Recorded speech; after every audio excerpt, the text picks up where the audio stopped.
সুপ্রিয় দর্শক, আসসালামু আলাইকুম। দেশ এবং দেশের বাইরে থেকে যে সকল ভাই বোনেরা শত ব্যস্ততার মাঝেও আমাদের এই ভিডিওটি ক্লিক করেছেন, তাদের সবাইকে প্রীতি ও শুভেচ্ছা জানিয়ে শুরু করছি আমাদের আজকের প্রতিবেদন।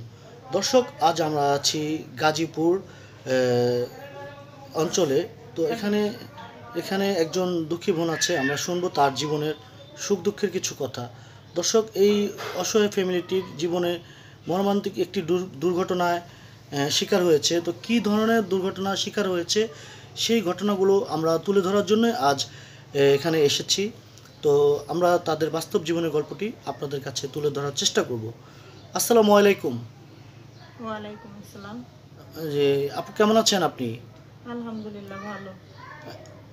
আলহামদুলিল্লাহ ভালো আছেন? শত কষ্টের মাঝেও আপনি আলহামদুলিল্লাহ বলেছেন, ভালো আছেন। আমার আল্লাহ নবী বলছে যত কষ্টেই থাকো না কেন তারপরে বলতে হবে আলহামদুলিল্লাহ।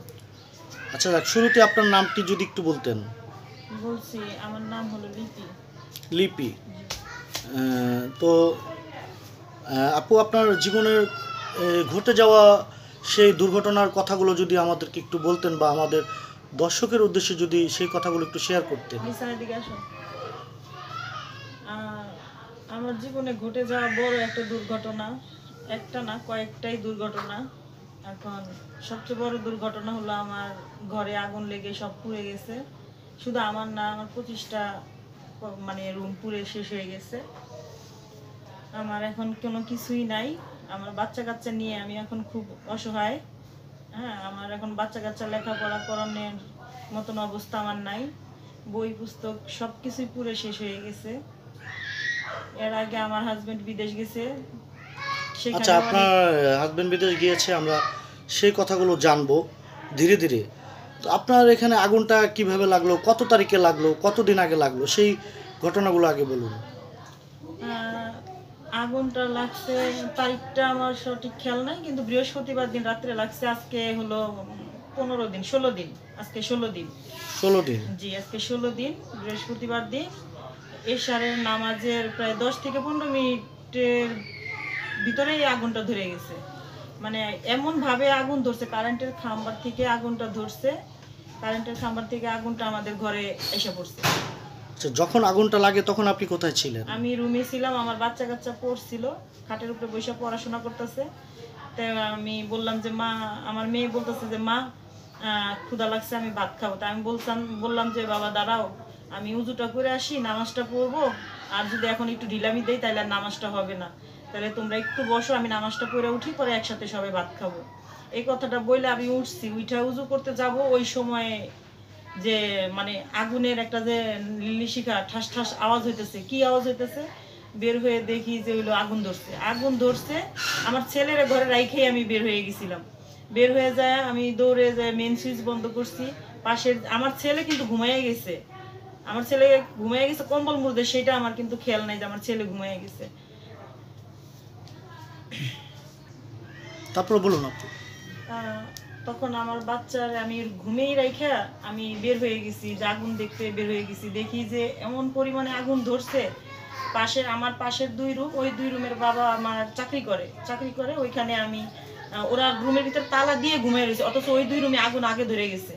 আগুন ধরে গেছে, আমি কি করব মাথায় দিশাপুল নাই পেয়ে তাড়াতাড়ি মেন সুইচ অফ করছি। অফ করে ওদের 2জনকে আগে বের করছি, যে তাড়াতাড়ি বের হ। ওর মাও নেই, বাবাও নেই, তাড়াতাড়ি বের হ, তাড়াতাড়ি বের হ। বের হয় না, দরজা অনেক লাত্থালাত্তির পরে ওরা ঘুমিয়ে গেছিল। পরে ওরা বের হয়েছে। পরে আমার ছেলে যে ঘরে, আমার এটা খেয়াল নাই। পরে আমার খেয়াল হলো কি, আমার লিসান কোথায়। আবার দৌড়ে যখনই আমি ঘরে ঢুকছি, আমার খাটটা ঠিক এখানে, আর এখানে আমার টিভি, এখানে আমার ফ্রিজ। আমার টিভিটা মনে করেন আগুন, কারেন্টের তো তার, ওগুলো মনে করেন আগুন ঢুকে গেছে। ওদেরকে বের করতে করতে আমি যে ঘরে ঢুকছি, ঢুকে দেখি যে সাইড দিয়ে আগুন পড়তেছে। আমার ছেলের পাউডার ধরে টান দিয়ে শুধু নিয়ে বের হয়ে গেছে। আমার ওন্না নিতেও পারিনি। আপনার এই পুরা ঘরটাই তো ছিলেন, এই ঘরেই তো ছিলেন? হ্যাঁ, ঘরেই ছিলাম। দর্শক, আপনাদেরকে আমরা একটু দেখাই যে এই ঘরটাতেই ওনারা ছিল। ঘরটা পুড়ে গেছে পুরা। আসলে এখন কিছু সংস্কার হয়েছে, বোঝা যাচ্ছে না, তবে তারপরও আমরা আপনাদেরকে কিছুটা হলো দেখানোর চেষ্টা করতেছি। এই যে হ্যাঁ, কিছুটা কাজ করছে। যাই হোক, এখন একটু বোঝা যাচ্ছে না তো। আচ্ছা, আজ ঘরে কিছুই নেই তাদের। একসময় দর্শক এই রুমটিতে সব কিছুই ছিল, আজ তাদের রুমে কোনো কিছুই নেই। আমরা দেখানোর চেষ্টা করছি দর্শক, দেখুন, আপনারা একটু দেখার চেষ্টা করুন। এই যে তাদের সামান, হাঁডি বাতিল এক জায়গায় গোছানো, এবং তাদের ঘরে আজ একটি খাটও নেই। দর্শক দেখুন, এই যে বালিশগুলো আছে আজকে, আসলে এগুলো হচ্ছে মানুষের দেওয়া। তাদের আগুন লেগে পুড়ে যাওয়ার পরে তাদের বাস্তব চিত্রটাই, এগুলো মানুষে দিয়েছে, মানে থাকারও কোনো জায়গা নেই সেই জন্য। আচ্ছা, তারপরে আপু বলুন। তারপরে আমি ওদেরকে বের করে নিয়ে, আমার ছেলের কথা হঠাৎ মনে পড়লো। আমার ছেলে তো ঘরে, আমার ছেলের যখন কিনা পায়া ভিতরে মানে পুরো ঢুকতে পারিনি, পা ধরে টান দিয়ে নিয়ে বের হয়েছি, আর এই সাইডে টিভিটা ছিল, ঠাস করে টিভিটা বাস্ট হয়ে গেল। শুধু বের হয়ে মনে করেন যে রাস্তার দিকে শুধু দৌড়াইছি আর বলছি যে আগুন লাগছে, আগুন আগুন আগুন আগুন লাগছে, আগুন, তোমরা কে কোথায় আছো, বাঁচাও। সাথে সাথে বাড়িওয়ালারে ফোন দিছি, বাড়িওয়ালা থাকে বসুন্ধরা, বাড়িওয়ালারে ফোন দিছি, বাড়িওয়ালা ফোন ধরে না। মানে আগুনটা যখন কিনা, হ্যাঁ, আগুনটা যখন মনে করেন লিলিশিখা যখন কিনা সম্পূর্ণ শেষ, মাথার উপর দিয়ে ছেড়ে গেছে, তখন আশেপাশের মানুষ দেখতে পারছে আগুনটা। তার আগে কিন্তু মানুষ টের পায় না। সবই এই আশেপাশে যা আছে সবাই চাকরি করে। আমরা তো দেখলাম যে অনেক ঘনবসতি, হ্যাঁ অনেক ঘনবসতি। একটা অ্যাম্বুলেন্সও ঢুকতে পারে নাই ভাই। যখন আমার রুমে আগুনটা লাগছে তখনই অ্যাম্বুলেন্স আসছিল, কিন্তু অ্যাম্বুলেন্স ভাই ঢুকতে পারে নাই। পরিবেশের হ্যাঁ, মানে এরকম গলি রাখছে বাড়িওয়ালারা, মানে অ্যাম্বুলেন্স ঢুকতে পারে নাই ভাই। ওনাদের মনে করেন একটু গাফিলতির কারণে আমাদের জীবনের নিরাপত্তা নাই। অ্যাকচুয়ালি মানে অ্যাম্বুলেন্স বা ফায়ার সার্ভিস এরা যে ঢুকবে সেই মানে সিচুয়েশনটা এখানে নাই, সেটা আমরা দেখতে পারলাম। তো আম্মু, তোমার নাম কি? মোসাম্মদ নাবিলা। তুমি ছিলা ঘরে না তখন? তুমি কি দেখেছো আম্মু, একটু বলো তো আমাদেরকে। আমি দেখছি তো, পরে আমি দেখতেছি যে আগুন অনেক উঁচে উঁচে উঠতেছে। পরে আমি বেরোইছি, আমি আগে আমার আব্বুর কাছে গেছি, মানে আব্বু দোকানে আসছিল, আমি আব্বুর কাছে গেছি। আব্বু দেখে আসতে আসতে পরে আব্বু আসছে, পরে দেখে আগুন আমাদের রুম থেকে অনেক দূর চলে গেছে। পরে আব্বু মনে হয় কি করছে। তুমি ভয় পেয়েছিলা আগুন দেখে?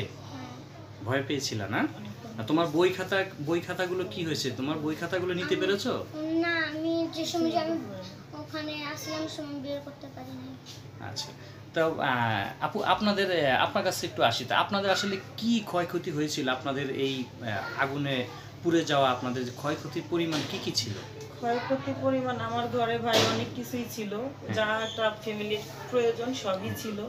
ঘরে আমার বক্স খাট ছিল, আমার শোকেস ছিল, অল শোকেস ছিল, ফ্রিজ ছিল, অল শোকেস ছিল, ফ্রিজ ছিল, তারপরে ওয়ার্ডরোব ছিল, ড্রেসিং টেবিল ছিল। রুম ছোট। আমার স্বামী বিদেশ যাওয়ার আগে আমি একটু ভালো পরিবেশে ছিলাম, কিন্তু ওইখানে গিয়ে সে ধরা খাওয়ার পরে আমি এখানে চলে আসছি।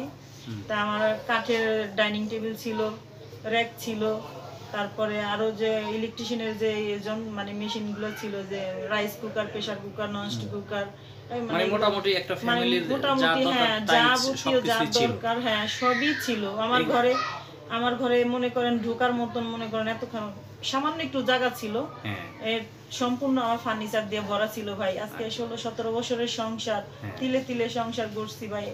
আমার কোনো কিছুই এখন বর্তমানে না। আমি ওন্নাটা নিয়ে বের হতে পারি নাই, বললাম না, আগুন দেখে ওন্না মানে নিছি কিনা ওই খেয়ালটা আমার নাই, খেয়ালও ছিল না।